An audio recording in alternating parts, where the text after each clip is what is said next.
আমার জামাই অ্যারেস্ট হয়েছে, আর কোনোদিন বের হবে না। ওদের জন্য এক বালতি সমবেদনা। আমরা কারি কারি বান্ডিল বান্ডিল টাকা ছেড়ে আমার জামাইকে নিয়ে আসব। আমার জামাই বীরের বেশে চলে আসবে, এবং যারা এই ঘটনা ঘটাইছে তাদেরকে ছাড় দেওয়া হবে না।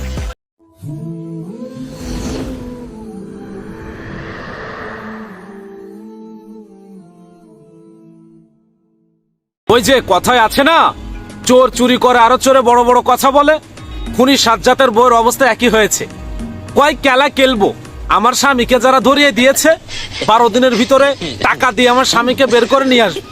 পরে যারা যারা আমার স্বামীকে ধরিয়ে দিয়েছে তাদের সাথে আমি খেলা খেলবো, বহুত খেলা খেলবে।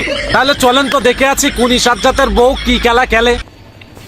হ্যাঁ, আমার জামাই গতকালকে রাতে অ্যারেস্ট হয়েছে। এটা নিয়ে তো হাই উল্লাস করার কিছু নাই, ঠিক আছে? মামলা যখন আছে অ্যারেস্ট হবেই। এগুলা নিয়ে তো টেনশন করে দুঃখ প্রকাশ করে কি বক্তব্য, কি ধরা বক্তব্য। আপনারা যারা ভাবতেছেন আমার জামাই অ্যারেস্ট হয়েছে আর কোনোদিন বের হবে না, ওদের জন্য এক বালতি সমবেদনা। আমরা এক বালতি সমবেদনা? ওরে বাবারে বাবা, কথা।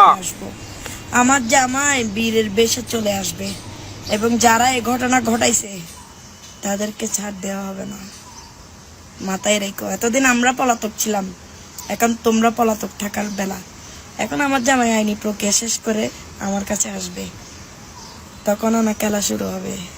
খেলা মাত্র শুরু করছে তোমরা, খেলা খেলবে সে। ওরে বাবা, ঠিক আছে? সবাই আমার জামাই যারা সাজ্জাতের যারা সাপোর্ট, হ্যাঁ রূপ যৌবন আছে, টাকা তো সিনেমিনি করে, 10-12 দিন টাকা তো তোমাদের অভাব নাই, ঠিক আছে? কিছু বলার নেই। এমন ভিডিও পেতে চ্যানেলটিকে সাবস্ক্রাইব করো। ঠিক আছে, ভালো থেকো, সুস্থ থেকো, আল্লাহ হাফেজ।